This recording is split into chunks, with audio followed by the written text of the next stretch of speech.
Okay. I'm pretty sure the second we click go live, it goes live. Yeah. Which is odd because it says like setting up the live stream and setting up the meeting, and then Huh. Oh yeah, we're already live. I see it. that's so weird. Okay. Well, welcome everybody to the live stream. My name's Rishioza, My name's Asher Hire. and on the eve of NBA free agency, we're going to be talking about all of that. There were some trades that went down today, some pretty big trades. I think we'll probably get into those first. We're talking about free agency. We're going to talk about the Avs a little bit. Stanley Cup champion, Colorado Avalanche. It happened a bit ago, 3 or 4 days ago, but that happened. That was fun. I yelled a lot. Extremely stressful. I did too. Yeah. You were at the party, Yeah. the watch party at Ball Arena. I got those tickets like last second. I saw like the Avs Twitter account tweeted about how there were still like tickets available or something, and I saw it like 1 minute after they tweeted it, but there were only like 5 sections available or something. So I just like spam clicked through it, and then just invited someone. But that was just an insane environment. Like the whole place sold out. They opened up the upper bowl for this because the outdoor watch party was like canceled. Partly for weather, partly for people were being morons. Yeah, exactly. And it was like an actual game with how loud it got with the 2 goals, especially the second one, and then people were like counting down like 10, 9, 8, 11 up until the Avs won it, and it went crazy for like 3 minutes, just nonstop cheering and like and it was great. Like with me, not really being a hockey fan really, ever, and then the Avs just ended up being good, so I'm like, all right, I'll just watch them in the playoffs. But I mean, I've been watching them, in the playoffs the last few years, but like people crying and all that, it just makes me like want the Nuggets to win a championship so bad now. Oh my god, like Nuggets, Rockies is not gonna happen for I mean, probably for our lifetime. Like I mean, it's gonna be like a Cubs level drought. But the Nuggets obviously have a chance. Chances increased today. Yep. With the Kentavious Caldwell-Pope trade to Denver. Let go Will Barton, Monte Morris. I think it was mostly just, Monte for KCP, and then Barton was kind of the salary guy. Plus, they got Ish Smith back in return. That's I guess good because we don't have to watch him terrorize the Nuggets 2 times. I think he averages his most points per game against the Nuggets, like out of any opponent throughout his career. So like every single player, like JJ Redick, I know JJ Redick averaged like 12 points a game for his career, but he averaged like 18 a game against the Nuggets. It was insane. Ish Smith is on that level in terms of just killing the Nuggets. But now he's on. Maybe he'll play. I doubt he plays. I doubt he gets minutes. Like he'll play. Like I think he'll be on the roster. It'll kind of be like the Compazzo rule, like just come in, if there's an injury or something, and then exactly garbage time. But I think the Barton thing too was just more like he was I think they, both teams viewed him as kind of a negative asset, and the Nuggets to dump Barton, they needed to throw in Monte Morris, who showed that he can be starting low end, but perfectly capable starting point guard in the league, and it helps, mentor Johnny Davis and the young guys in Washington. So I mean, I think it's a good deal for both sides. Like I mean, I think it's great for Denver to get a more reliable 3-point shooter, obviously more reliable defender. And he just fits better in the lineup. I think it's nice to have Barton as like a secondary kind of creator and isolation scorer, but he really like wasn't that, especially towards the end of the year. Beginning of the year he was great, and then he's just a body how it has been the last couple of seasons for Will Barton. It started to just break down towards the end of the year, and he wasn't able to keep it up, which it's not like his fault. I mean, the dude was not. He was supposed to be a third option at worst this season. Then when MPJ goes down, he has to be a second option. And for a guy who I think turned 31 this season, like that's just, it's not, what he's meant to do. It's just not the role he was used to be playing. But yeah, I mean, KCP was like my top try. That was the guy who was like, you guys had like, he has to be the top guy, and they went out and got him. And I think, like you said, his fit is perfect. He's a guy who can space the floor very well. Really good 3-point shooter. He shot over 40% or close to 40% the last 3 seasons. 45% from the corners, which is important because Jokic finds people in the corners all the time. And I think he fits great. Will Barton was kind of the like he could have. I think he could have very easily played the role Kentavious Caldwell-Pope is going to in terms of just being a catch and shoot guy and like running off the pin downs, but that's just not the player he is. And like it's just hard to just like switch like that all of a sudden. So I think it fits better. It gives more shots for MPJ, Jamal Murray, who when they come back and when are healthy, are like that's more than enough offense in one lineup. So you don't really need a guy like Will Barton to be putting up 15 shots a game. But I really like it. I wish they were able to get more because, like, to me, the way I view it was just like Will Barton for KCP and then Monte Morris or Ish Smith. But it's likely the other way around. Like you trade Monte Morris for Kentavious Caldwell-Pope and then Will Barton for Ish Smith. But I don't know. I think Will Barton has a higher asset value than Ish Smith. Like, yeah. I mean, I think Ish Smith he's a good veteran. He's clearly wanted by the NBA. Like this is going to be his 13th team. Like you don't just you bounce around, but that means people at least think you're a valuable player. But I feel like they could have gotten more, and I'm sure they tried to. Like this wasn't the first offer they put up on the table. And like, yeah, let's take it. That's not how it works. Yeah, I think it could have also been like salary stuff because I know Barton's salary is really similar to KCP's. I think KCP makes like $2 million less, and then obviously Monte makes more than Ish Smith, so the salaries kind of matched a little bit with that. And yeah, I think it was also one of like as sad as it to whatever as sad as is it to say. I think like one of Denver's top priorities was just to get rid of Will Barton in the offseason. Like that defense in the Warriors series was just horrendous. Just multiple plays. He allowed that rebound to Wiggins that led to like a Poole game clinching layup. He allowed Wiggins to get wide open on a 3-pointer as he ran at Draymond Green for absolutely no reason on the perimeter. Just mental lapses like that that I think really, infuriated the Nuggets, infuriated me. Infuriated majority of the Nuggets fan base. Yeah, but it happens with age and stuff. He was the longest tenured Nugget.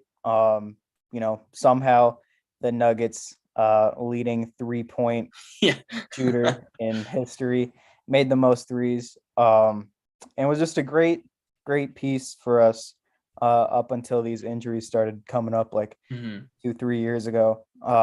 Especially that 1 year off the bench. Like I think he was like second and sixth man maybe. Yeah, he was a finalist 16, for sure. Yeah, 15-16. I think he averaged like 15 off the bench. Great efficiency. He's had really pretty good efficiency numbers throughout his Nuggets career. And the assists, he was a good playmaker, good slasher. But I think it was time for him to go. Yeah. I think things had probably just run their course in Denver. It does suck. Like this is very similar to the Gary Harris trade in terms of like the injuries that started to slow him down. He just wasn't the same player anymore. He's still good. He's better than Gary Harris was. He's still better than Gary Harris is at this point still, I think. But just the fit, it just wasn't working anymore. And I think it was just time to let it go. But it does suck. Like this, like he is a Denver Nuggets like legend per se. Like he is. I mean, he's the franchise leader in a very major stat in 3-pointers made. He's a guy who really helped bridge the gap between the Brian Shaw era and the Malone Jokic era, which are two completely different like times in Nuggets history. Like one of them is just like, what in the hell is this? And then the other one is like, wow, this is a contending team. And they flipped it just like that. And Will Barton and Gary Harris, when he was here, they were two big, huge parts of that. Now they're both gone, which does suck. But those are the types of decisions that you have to make. Yeah, As no, part of and a I championship credit team. I credit Calvin Booth for that. Just Yep. not really kind of whatever, really like suctioning to like his players. Yeah, like staying emotionally attached. Yeah, there you go, attached to his Yeah. players, that kind of Tim Connolly was up until he traded Gary Harris. So I give credit to him for that. I mean, especially like you trade two fan favorites and two guys who Yeah. love Denver and chose to stay in Denver. Monte Morris probably could have gotten bigger money somewhere else. So could have Will Barton, and whenever he was a free agent in 2018, 2019-ish. But they chose to stay here. Monte Morris was great throughout his Nuggets career, coming off the bench for Murray, and then all of a sudden having a start last year, and he was great in that starting spot. Yeah, it sucks to see him go, but again, now it's Bones Highland's turn to step up, and I think it was kind of a good move to let Bones really take over that backup point guard role. And he'll bring some excitement and some needed scoring off the bench too. So excited for that as well. Yeah, I'm really excited to see how this roster turns out over the next 72 hours probably. I know normally it takes Denver like a couple days to start making moves. But there's a lot of guys who Denver should be going after, so I wouldn't be surprised if it's a little shorter this time. But I'm excited to see how the roster is going to turn out. I think, like obviously, like the good thing about trading these guys is you're not leaving a gaping hole anywhere. Like KCP is going to fill in what Will Barton role. Like the starting lineup remains unchanged. You don't have any glaring holes there. I think that lineup, when fully healthy, Jamal Murray, Caldwell Pope, MPJ, Gordon, Jokic, that could legitimately be the best 5-man lineup that Denver's had. Like that 5-man lineup with Barton during that 8-game stretch, I mean, they were phenomenal. This has a chance to be even better. Yeah. And I'm really, really excited to see how that turns out. And the bench, there's some like I think we tendered a qualifying offer for Vlatko and Davon Reed. So I think hopefully one of them will come back. I think Davon Reed's teams would be dumb to not offer him more than the qualifying offer, which is like, it's like 1.6 million. Like he's worth more than that a year. But Vlatko's is like 3 million or something. And he's probably taking that. But obviously you get Christian Brown, Peyton Watson in the draft. I don't think Watson would play, but Christian Brown, he has a chance to be a day one impact player. I'm excited to see that. Zeke Naji would likely fill into the backup 4 spot. I'm excited to see that, but you still have some other holes, notably backup center in terms of, is it going to be DeMarcus Cousins? Are you going to trade for one? Are you going to use an MLE on one, which I kind of hope they don't on a center, especially when you have Jokic. But there's still some big holes to fill out with the roster. But this one this trade fills a very, very gaping hole that Denver had in terms of wing and guard defense. And I credit Calvin Booth for being able to pull the trigger on it. Yeah. And I saw this tweet. NBA University is the account, but just like KCP's offensive kind of percentiles, he was 82 percentile and 3-point percentage. Catch and shoot percentage, he was 85 percentile, A- grade. So catch and shoot, he shot 42%, which is great. And then just overall 3-point shot making, he was 91%, and then perimeter shot making 92% percentile. So great outside score.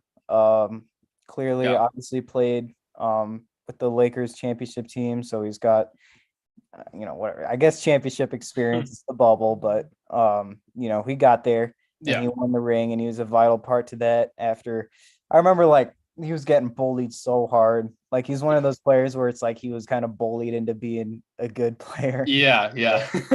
Now here he is, like a really valuable asset. I hope they they kind of, you know, do what they didn't with Jeremy Grant, which is sign him to an extension. Yeah.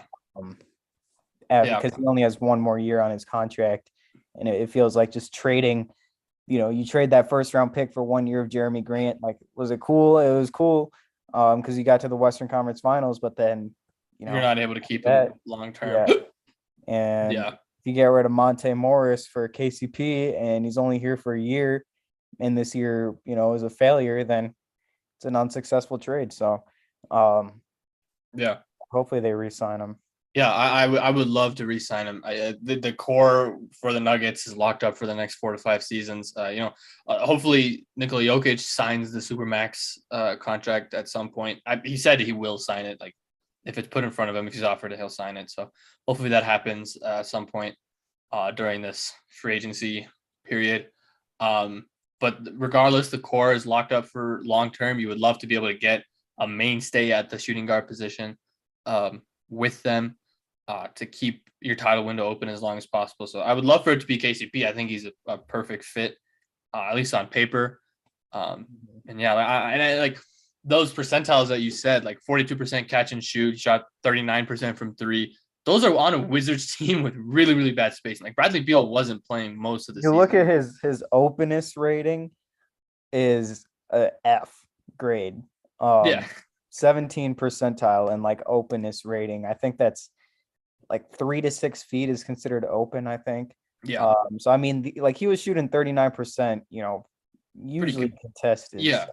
And he's gonna get a lot more open look. Yeah. The spacing on Denver's roster is like it's so much better than Washington. Washington last year, their spacing was awful. Mm-hmm. And now he gets to play with Jamal Murray, he gets to play with Michael Porter Jr., Jokic. Like the spacing, the shots quality he's gonna get is gonna be way better. So he's gonna have an even better season than he did last year. So I'm really excited to see how that all turns out. Yeah, tough decision to let go of Monte and Will. And I mean Monte literally like 2 days ago had a that's what sucks. like a meet and greet at a bar and like started signing merchandise with fans, and I was like, oh, he's doing that. Yes, he's not getting traded, and then he actually does get traded, which sucks. Yeah, I mean he was bought into the whole Denver lifestyle. So I mean I would be mad if I was him. But yeah, hopefully with a bigger role there, he plays his best, obviously. Yeah, I think Washington's probably headed towards a rebuild type of situation. Yeah, it's kind of weird. Like, I guess that trade for like they've kept wanting like this point guard. I guess. Yeah, they wanted a vet. I don't know. Where a vet point guard where it's like what kind of direction are you going in? Because they're gonna re-sign Beal to this huge deal probably. Yeah. You got Kuzma, and outside of that, it's like they have Porzingis. What is? I guess, but I mean, you get Monte Morris, but like, what is the whole kind of end game here? With getting Morris, I mean, I like the idea of having a veteran point guard, like you said, for mentoring guys like Johnny Davis. They're younger guys to be able to grow into an actual point guard like Monte Morris is, but obviously Johnny Davis with his scoring potential is going to be a lot better, or they hope he's a lot better. So I get that part of it, but like in terms of a winning direction, like it's a little weird. Yeah. I mean, KCP's a guy who can help a winning franchise, which is it's good that they allowed him to be traded. But I feel like Monte Morris and Will Barton are in the same kind of category. Like they're guys who can help winning franchises. So I doubt that they complete the season. I 100% doubt Will Barton completes the season in Washington with him being on an expiring contract. Somebody's going to want him for a playoff push or a championship, like a bench role. Somebody's going to take him, especially if he's able to rejuvenate himself. I think if you're going to trade him to somewhere, I think trading him to DC is probably the best place because he's from that area. Like he's from Baltimore. So that like he's from the DMV, which is, I think he's going to be home. Hopefully that helps him out. Monte Morris, I think he'll probably finish the year, but I doubt he finishes his contract in Washington. And they could get like picks for both of them. They could get valuable assets back for both of them. But yeah, But I think a win for Denver for sure. It's Yeah. funny how a lot of the national media and people like okay the like original tweets I kept seeing after somehow I was awake when this happened. It was like I don't know what I had like seven. It was like 8 in the morning. I wasn't even close Yeah, to awake. I know. Somehow I was awake, but I kept seeing the tweets about like, oh, this is a salary dump so that the Nuggets don't have to pay Yeah. the luxury tax. I'm Tax. like, where did you get that like from? I don't understand how they came to Yeah. that conclusion, but it's because they think Will Barton is like a good like player. Um, and I think it's because I just like remember all the national TV announcers, they always rave about Will Barton and Will the Thrill and stuff like that. And I feel like that's where a lot of these people get this kind of connotation that Barton is like a positive player on both ends of the court, which Mhm. is clearly not anymore, especially Yeah. defensively. Um, and so they view that as a salary dump. I'm like, hold on, like we still got free agency. Yeah. It literally clears up, more money, I think, so that we can have a bigger like tech trade exception or Yeah. We have um, not like the trade level exception we got exception. from the Jermichael Green trade was 8.2, but now that expands Yeah, to Monte Morris's, which is now 9.2 million. So yeah, you get a bigger trade exception with the salary cap increasing. There is a chance Denver can get the full MLE and not just the taxpayer MLE. So they would be able to spend I think 10-ish yeah. million, like 10.5 million instead of like 7 million. So they have like this was not a salary dump. This was, I guess you could say it's a cap clearing move at the It's a same time, winning but it move. was it was more of a fit trade. Like it Yeah, was more of bolstering the roster instead of just like, no, we don't want to pay the tax. yeah. Which I know. like I understand because the Cronkies are cheap, but they have repeatedly said like this is the biggest offseason in Nuggets history. It's championship or bust. The front office knows they can use the taxpayer MLE. Like they know they can dip into the luxury tax a little bit. They're willing to do it. Um, but obviously national media isn't gonna see that. Yeah, it's weird. And It was I saw all these comments. I love looking at Instagram because they have oh so my god, NBA Instagram is the stupidest place it's on planet so. Earth. It is. But I saw. I think I forget who posted, but I took a screenshot. Maybe it's like NBA TV that posted or something. Posted the trade and all these comments. These are like the top Nuggets, the top comments. The first one is: Are the Nuggets trying to piss off Jokic? Monte and Barton are both better than Ish and KCP. Stupid trade for the Nuggets. Huge L for the Nuggets. Why?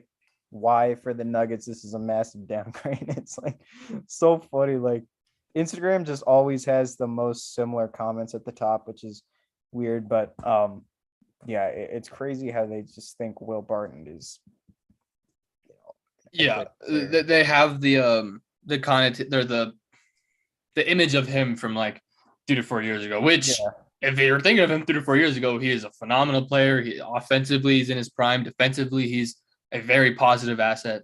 But at this point, with the injuries and just how he's been playing over the last couple of seasons, he's not the same guy.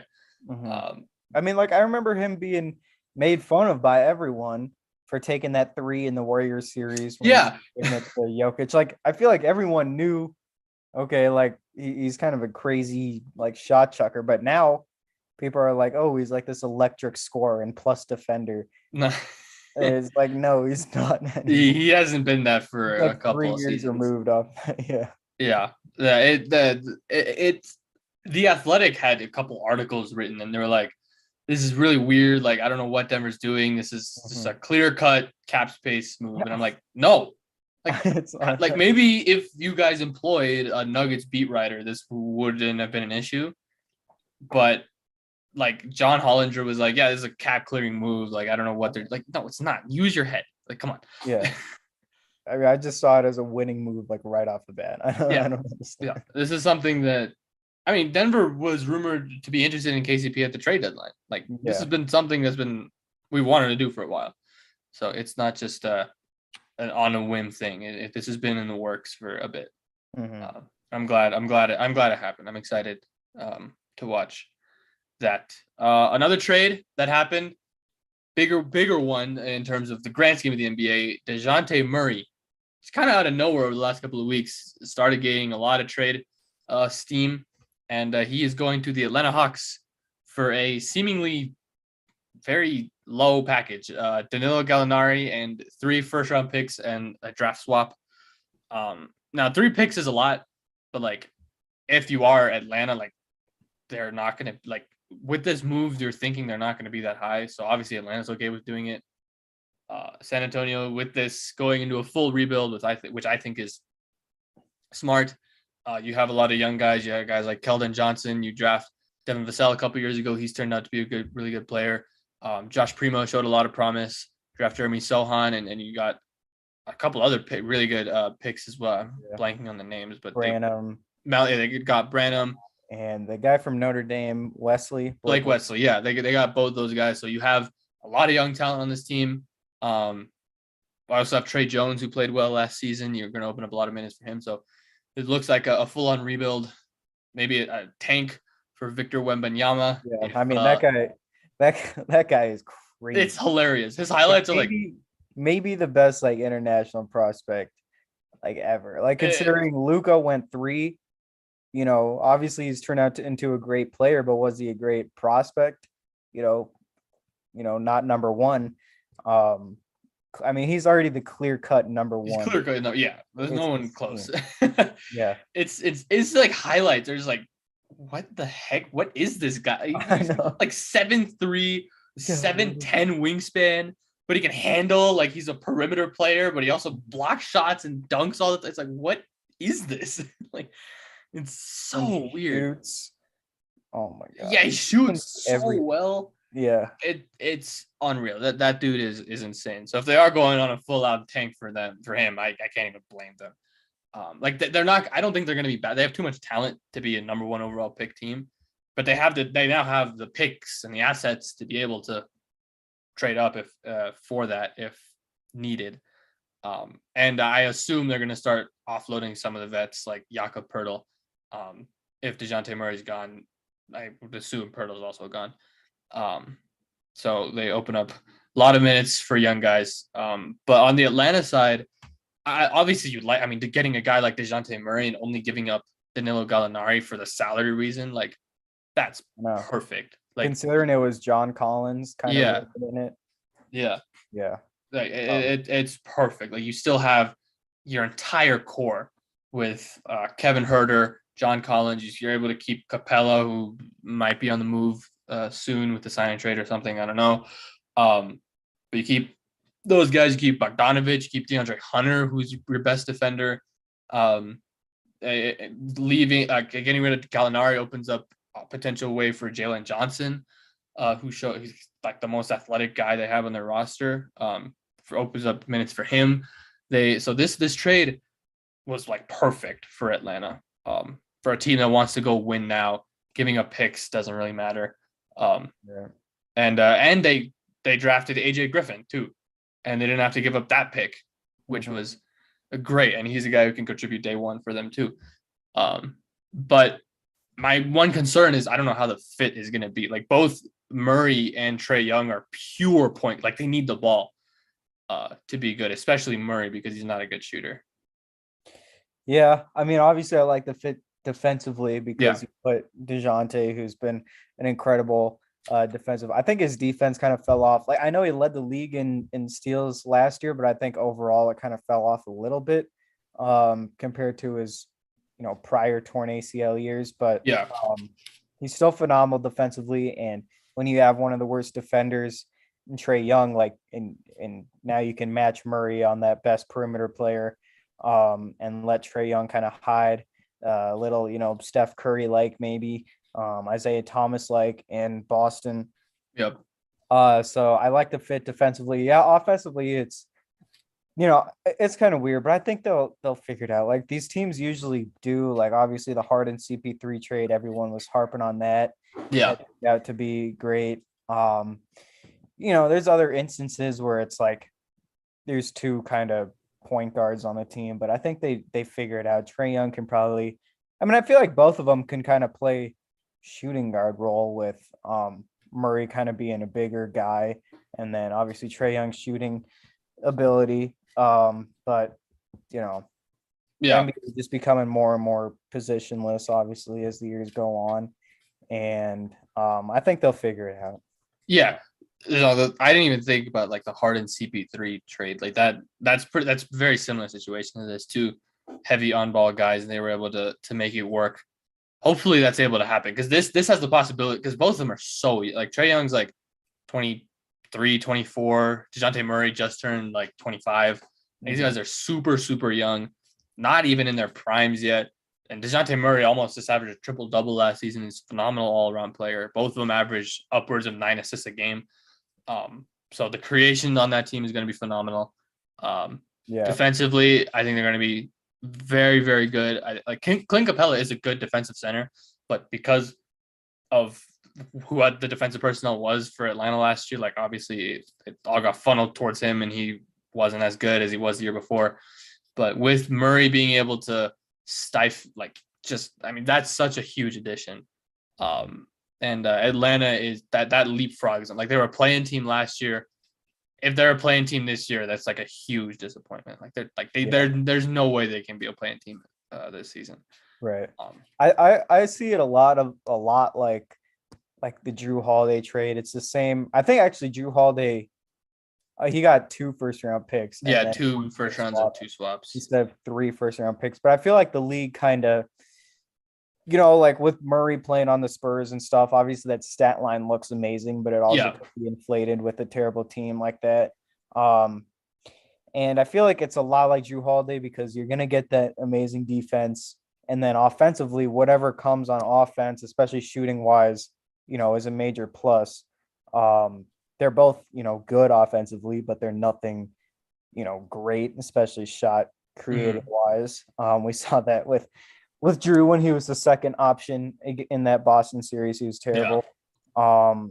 But yeah, I see it a lot like that, and I think it'll be a good fit. They'll be able to figure it out. And I think the biggest thing is like Trae Young really wanted DeJounte Murray in Atlanta. Like he was kind of the driving force of like get him here, which is a good sign. And like if he wants him there, Trae Young, obviously he'll be willing to take a step back a little bit, let DeJounte Murray figure out how to play within the system, how to play with Trae Young as 2 ball dominant guys. So I think I'm with you. I think it'll work. They're going to be a very, very fun team. And they still have a decent amount of cap space. So they can get a wing, I think they probably need one more defender alongside Hunter and Murray.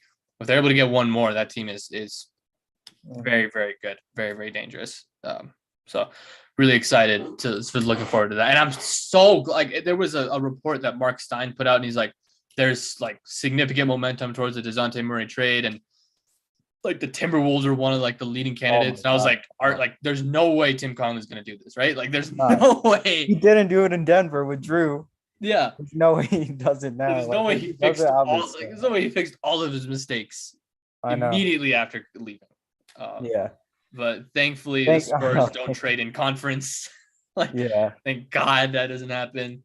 The Timberwolves were just getting like that D'Angelo Russell trade. I was like, God, he's really going to Minnesota. Obviously, that hasn't really worked out too great, but Minnesota did seem pretty aggressive on the trade block in prior years. But Tim Conley's not going to make those.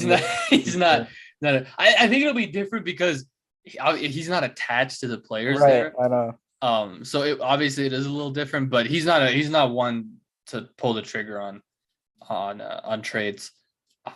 So thank God he didn't. Because if they got Murray, that team would have been terrifying. Oh my God, him and Patrick Beverly in the backcourt would have just been like the worst. That would have been so hard. Right.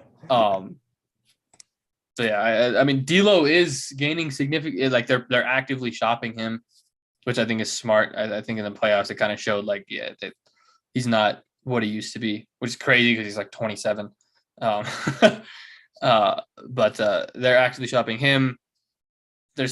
I don't even know if Malcolm Brogdon's getting traded anymore. Like I feel like he's been on the trade block for the last like 3 seasons. I know. Miles Turner. Jeez. Yeah, Miles Turner. How long is he going to be on the trade block? Yeah, there's A lot happening. But that was it for trades today. But a lot of guys declined their player options. A lot of team options were declined, all in preparation of tomorrow for free agency. This happened a couple days ago with the Kyrie Irving thing. I mean, I thought he was gone, and it was like, oh my god, he's going to sign for the MLE in Los Angeles. Like, oh no, the league is in shambles, and then he picked it up, and he's going to play in Brooklyn anyway. And he's different. He's different for doing that. Yeah, Different for taking 37 million. yeah. Classic Kyrie. I'm taking 37 instead of bandwagoning to the Lakers like all these stars do. I'm different. I was honestly surprised that it happened. Like, not because of Kyrie, but just because the way the NBA is right now. I know, right? I was like, definitely thought he was just like it seemed like a done deal that he was just gonna somehow find his way to LA. But thankfully the Nets didn't like take that. I know Westbrook was offered, plus other stuff too. Thankfully they didn't take that. So they would force Kyrie to lose 30 million, which I would love. I wish all stars would just lose 30 million if they went to LA. Maybe Yeah. that would decentivize them from going there every offseason. But yeah, yeah, I'm happy about that. Keeps him in the East. I would have loved to see him fail in LA. But that would have been hilarious. Like, you get him. Like, not only does obviously he brings a circus with him, but like you get him, use the MLE on Kyrie Irving, but like what, you can't sign anybody else with that though. yeah, Like you can't sign like people who are actually At worth least- an MLE. I'm glad Kyrie kind of, got Lakers fans excited and then disappointed like that. Like I just love that. That's so funny. DeMar DeRozan has done that. Paul George, Kawhi Leonard, all did that. I love seeing them suffer. And then they treat it as, oh, it's the worst to be a Lakers fan. It's so hard. Oh my god. Because we don't get these all NBA players. We only get LeBron James and Anthony Davis. Yeah. It's so, I'm like, shut up. Our best free agent signing is Paul Millsap, man. And this we had to give him $90 million at age like 36. Yeah, I know. Come here. Like the Pacers' best signing ever is like Malcolm Brogdon. Our biggest trade piece is Malcolm Brogdon. Yeah. And the Lakers only get LeBron and AD. The Kings have been in win now mode since like 2006, and they haven't made the playoffs once. I know. Like, come on. It's so annoying. They're the worst. Dodgers fans too. They're like, oh my god, we haven't won a World Series since '86 or whatever, until they finally won the Bubble World Series. But they're like, it's so hard because we get these good players and we don't win. I'm like, at least you have a good team, bro. I mean, I kind of understand where they're coming from, because the Nuggets are kind of in that situation right now where it's like, if they fail, then I would rather be a fan of like a rebuilding team because there's no expectations. But yeah, like at least I would completely rather be a Nuggets fan than like a Spurs fan right now. Yeah. Oh yeah. This is some Dodger stuff that came out today that was pretty sketchy with the Freddie Freeman's thing. That was. Oh yeah, that was weird. It's like his agent didn't tell him about the final Braves. Yeah. Because he knew he would take the Braves offer Yeah. instead of the Dodgers one. And he was like, yeah, that is dirty. Poor Freddie, I guess. Yeah, but that was so weird. But okay, back to free agent stuff. Bradley Beal declined his player option, but he's gonna re-sign with the Wizards. I don't want to hear a single person say free Bradley Beal again, because the dude is committed to just making money, which I can respect. I would not. If I was in this position, I'm not turning down 5 years, $245 million. Oh no, because I'm not an idiot. Yeah. But like, you can't say like, oh, we need to get him out of Washington. Like, no, he wants to be there. The dude's committed to the franchise, I guess. So just let him make his money in peace. Yeah, he's the Damian Lillard of the East, basically. Yeah, legitimately.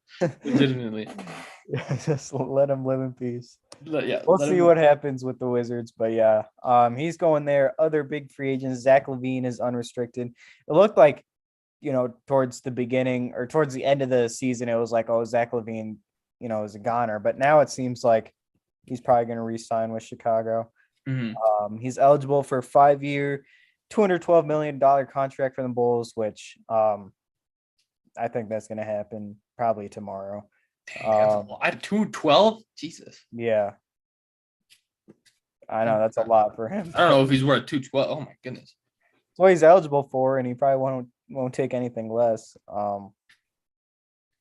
Who are Miles Bridges? We got this news 5 minutes before going live, and one of the top free agents who's probably going to make, 80, 90, 100 million, got arrested for domestic violence today, one day before he's about to be paid. So that'll be an interesting situation to see, because I assume no team is going to sign him up until this case gets figured out. Yeah. Which, these always take so long to happen. So, it's probably going to be a couple months until he's on a team, if he ever does get on a team. Yeah. I mean, this is like one of the biggest like bag fumblings I've ever my God. seen, and it's crazy because it just happened, and I'm like this is terrible. I mean, you're one day away, man. You're one day away from generational wealth. Instead, you're posting lean on your Instagram story and you're beating up women. It's like, I don't know about that, Miles. Maybe people were right when he's trying to actually make it out of the NBA. Yeah, no, literally. Maybe he actually is just a rapper with a part-time job, basketball player. Oh my God. That's just so like, oh my good Lord. Like, he bet on himself and it worked beautifully. He could have taken the qualifying offer last year and he didn't, or he accepted the qualifying offer or something. He bet on himself because he was going to make more money, and he did, and he was going to make so much. He was going to get something upwards of 80 million, whether it was with Charlotte or Detroit, back in Michigan where he's from. But now no clue. Yeah. Zero idea what's going to happen. I mean, him and Montrezl Harrell. What is going on? Charlotte needs Michael Jordan's got to go in there and start just like beat people up. Maybe it's kind of like the culture he has though, like with him. Maybe gambling and all that. Like, wasn't there some other situation? There's Bridges posting lean, and then Harrell with the 3 pounds of weed. LaMelo Ball might have gotten somebody pregnant. I'm pretty sure. Oh, wow. Like he might have like an I think IG no, he was. I don't care about the whole weed stuff, but I remember he was like smoking, and he posted that to his story or something. Yeah. The one vet is Gordon Hayward, and he is just playing Valorant like 24/7, which is not the best sign. So Charlotte is they're in a tough spot because Bridges was probably their biggest guy. I mean, he's a restricted free agent. They can match any offer sheet that he gets. Mm-hmm. But if they were probably going to offer him not a max, but something big, 80-ish million. Like this article says, this guy says he expected him to return to the Hornets for over 25 mil a year annual. I think it would have been like 4 years, 120 or something was what he was eligible for, or like 5 years, 120 or something. I mean, he was going to get 100 mil, I think, somewhere, and he just lost out on that. That's just, oh my God. I mean, I want to say like that's sad, but it's not. Like he did it to himself. Yeah, I mean, even if it is like false or whatever, same with the Deshaun Watson stuff. Like you still got yourself into some weird situation. Like women can fake all this stuff all they want, but usually when they do, there's at least something. There's some evidence pointing towards it. Yeah. So you even get yourself in that situation where you're, allegedly, whatever the word, allegedly like charged for that. Yeah. There's something going on. So yeah, it's really, really bad. Really, really bad. Just so dumb. Yeah. I mean, really, really dumb. Dude. That's That's just like the like the dumbest. day before. Like you couldn't I have know. waited. Like, oh my Like god. after you got the Yeah. money. The day before, man. Really? Oh my god. Oh, well. Oh, We anyway, another free agent, DeAndre Ayton. I feel like it's a foregone conclusion that he's not gonna be back in Phoenix. They're probably gonna try and do a sign and trade thing, but if like if they don't want to if they don't want to match the max, they're not gonna do a sign and trade. So it's I don't know. I don't know where. I think Detroit is probably the favorite outside of like Phoenix right now. Is the betting favorite to keep him, but he's not staying in Phoenix. really.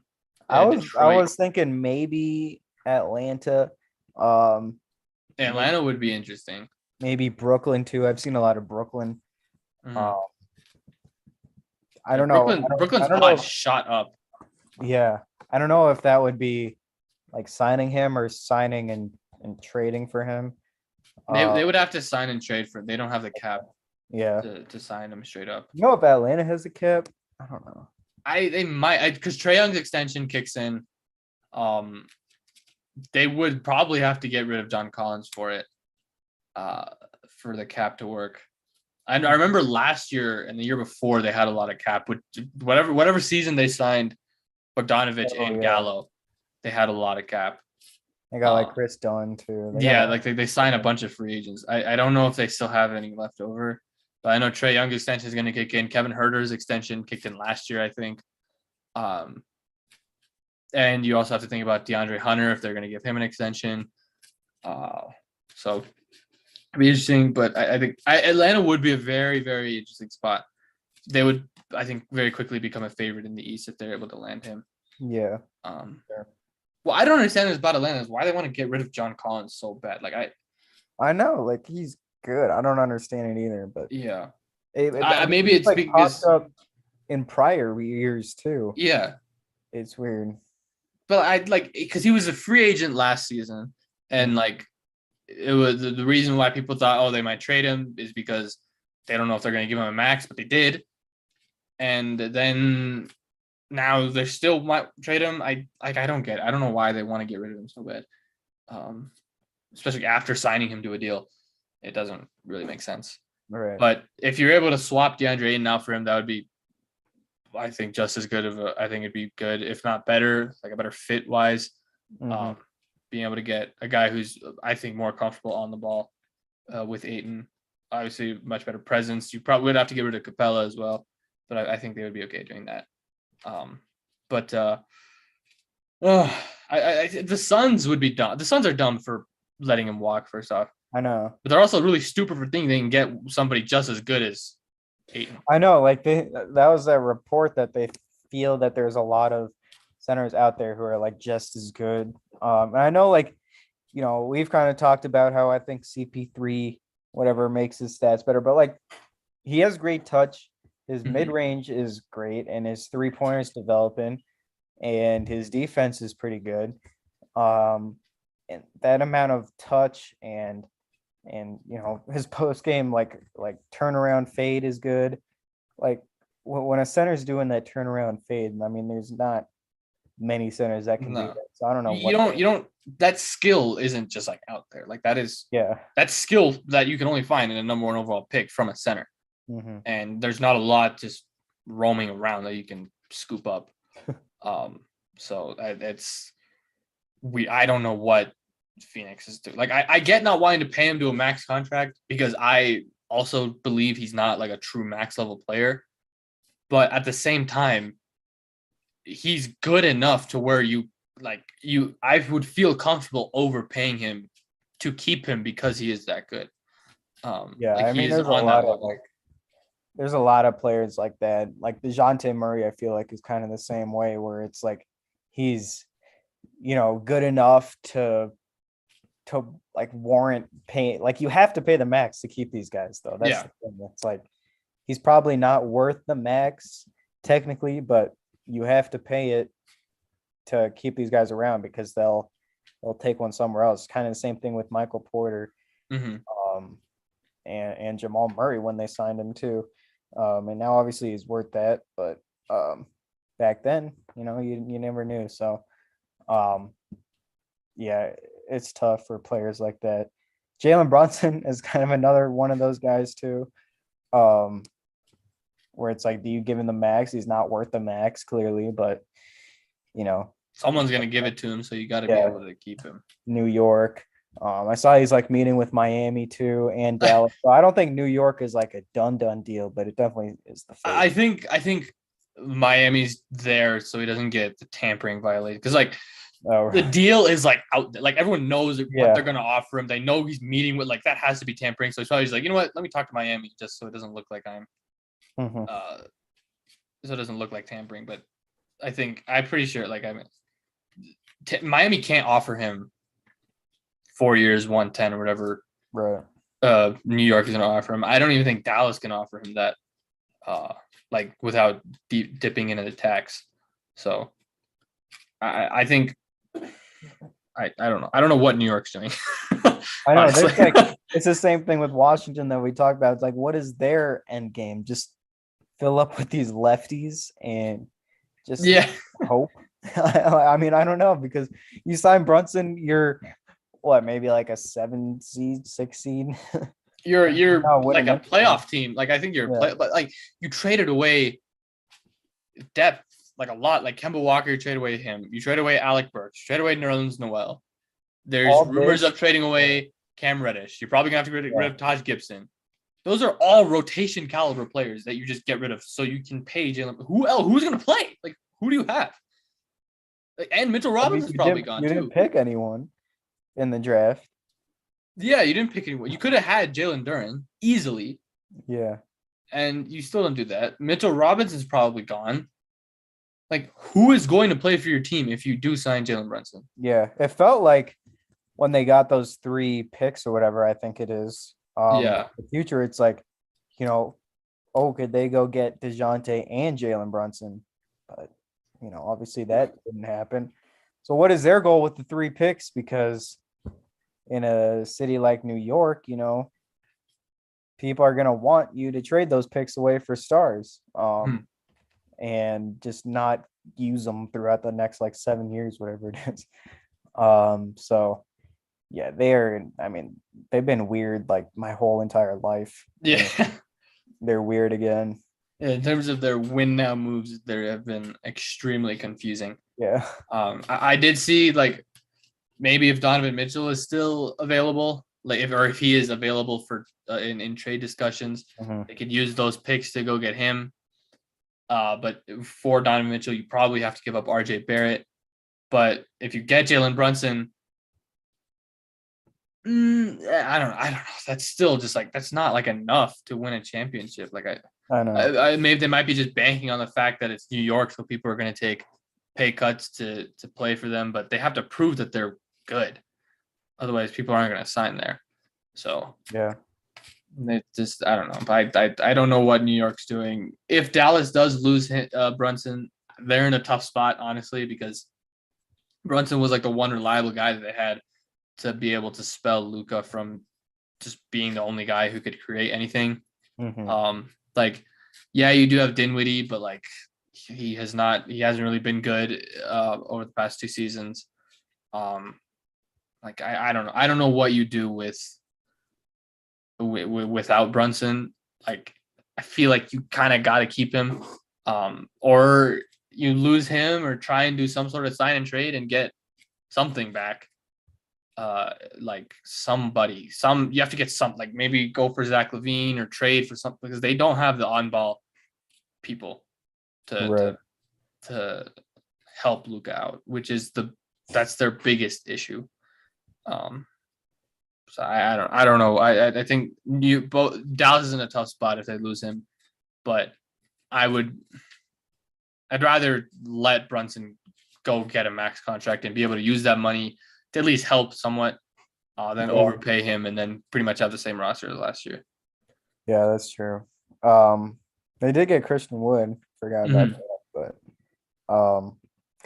Other free agents, Anthony Simons looks like he'll go back to Portland. I saw like 4 years, 80, which I think that's a good contract for both sides.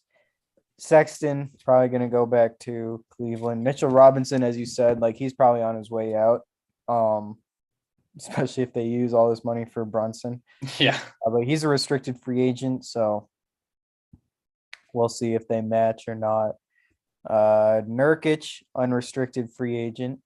I don't know. He kind of feels like he's just going back to the Blazers, but Yeah, I think he's probably going back, especially because like they traded for Jeremy Grant. He was kind of one of the guys who pushed for that to happen. So yeah, I feel like he is gonna yeah, stay that's there. true. The Warriors have 3 unrestricted free agents, all of them who played key roles: Looney, Otto Porter, and Gary Payton. So they probably bring back. I don't know if they're lucky too, but I don't Couple think there's any way they bring back all three. yeah, no, It would be like that would be insane to bring back all three. I think the Nuggets should definitely look at Porter and Gary Payton for spots on the roster. I would love Gary Payton, but I don't know how much he's going to get paid. I don't know how much Otto Porter is going to get paid. But I think they're going to keep Looney. I feel like he's probably their top priority because of how well he played. And the fact that they, outside of Wiseman, and I mean, they got to be banking on Wiseman hard next season to come back and play well because they don't have another big man on the roster. Mhm. So I feel like Looney would probably be their first priority, and then Peyton and Porter maybe. I don't know. Because Porter Yeah, signed for like the MLE, like he wasn't expensive at all. right. Malik Monk is unrestricted. Don't know where he'll go. Sounds like he's not going back to the Lakers though. Yeah. From what I've seen, which honestly would be a pretty big loss for the Lakers.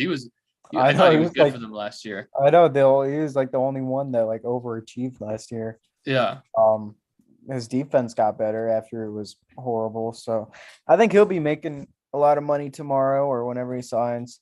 Kyle Anderson, another free agent, could be a Nuggets target, but I don't know. Bobby Portis, I know he declined his option and it feels like he's going somewhere else. I don't know because like he's a fan favorite, but I've seen rumors of the Bulls maybe or other teams. I don't know. see, he's going to be pretty. He's played very well the last 2 Yeah. seasons, and he's probably going to make upwards of $10 million a year. And I'm not sure if the the Bucks have the money to bring him back for that much. Bruce Brown is unrestricted. Pray he's a Nugget. I know. I'm praying. I'm praying he's a Nugget. All right. Let's just go through the Nuggets kind of. Yeah. So Bruce Brown, Victor Oladipo has had some rumors with the Nuggets. He would be a good pickup, especially after that defense he played on Jaylen Brown. Oh my goodness. That was, I mean, he was clamping him up. Yep. That's when everyone figured out that Jaylen Brown couldn't dribble. Yeah.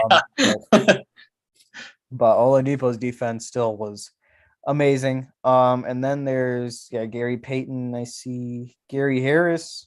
Mm-hmm. He was great last year with the Magic, 38% on threes after he just could not make a 3-pointer to save his life with the Nuggets. And to start the season with Orlando, he was horrible. Then he had a 2-month stretch where he was just on fire. Yeah. And then once Fultz came back from injury, they started interchanging Ross and Harris in rotation. That kind of messed with him. I would love Gary back. Yeah, Absolutely because his love Gary. defense is still pretty good. Yep.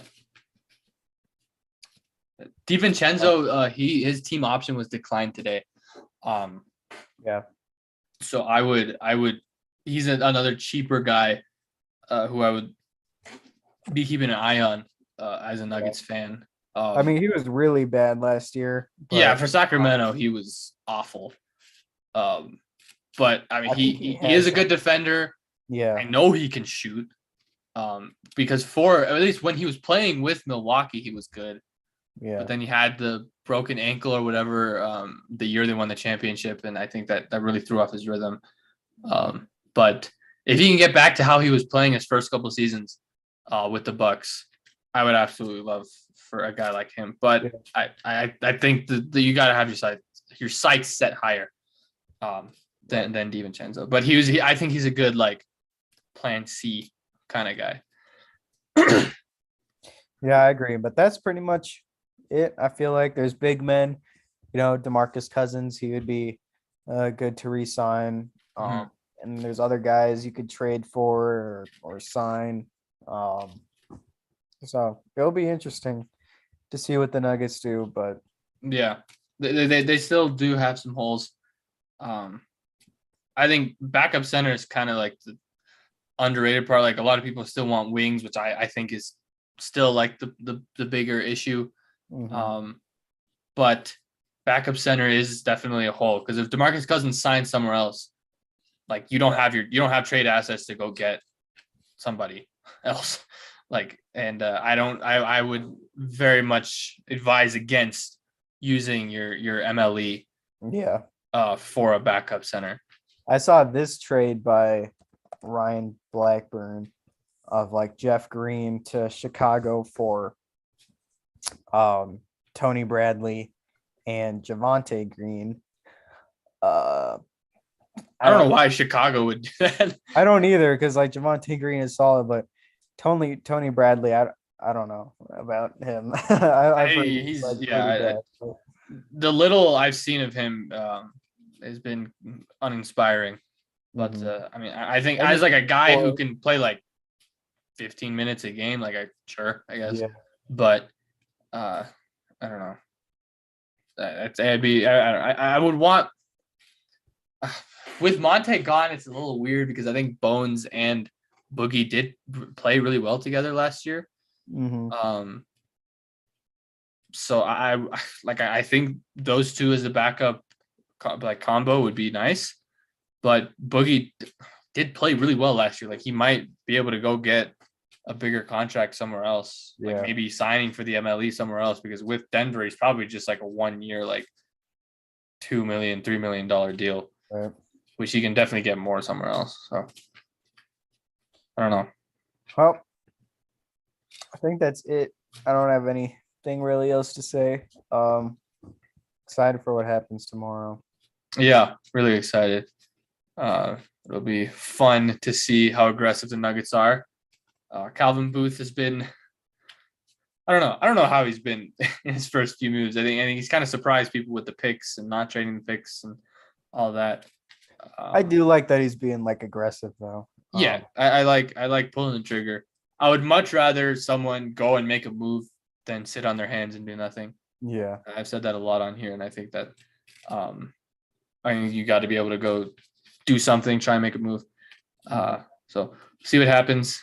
I gotta wake up early tomorrow. I'm going to the rally, the Avs thing. I have work, but I have to wake up early too. Yeah. Okay. I guess we'll end it here. I don't know if we'll do if something big happens with the Nuggets, we'll probably record it, but I think probably we'll win. Yeah, I think it's just I'm just expecting, small kind of roster shape ups. So I don't think Nuggets are not going to sign Bradley Beal. It's not going to happen. They're not going for Levine. His odds for the next team, like it's like minus 2,000 for Chicago, but the next highest on Bovada at least is Denver. And I'm like why? How would we even do that? I want to see this. This is like okay, but that's not happening. Do not get your hopes up. The biggest addition we're gonna get is like Gary Harris. So be prepared. But yeah, that's gonna do it for us.